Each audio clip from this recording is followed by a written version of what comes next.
অন্তর্বর্তী সরকার দায়িত্ব নেওয়ার পর অল্প সময়ের মধ্যে নির্বাচনে তাড়াহুড়া করার সরকারের কাজে বাধাগ্রস্ত হচ্ছে বলে মন্তব্য করেছেন ইসলামী আন্দোলন বাংলাদেশের আমির মুফতি সৈয়দ মোহাম্মদ রেজাউল করিম।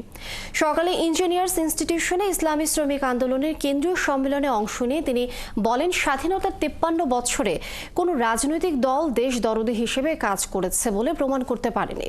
দেশ নিয়ে বিভিন্ন মহলের ষড়যন্ত্রের শঙ্কা উল্লেখ করে তিনি বলেন, মানুষকে দেশপ্রেমিকের ভূমিকা অবতীর্ণ হয়ে তা প্রতিহত করতে হবে।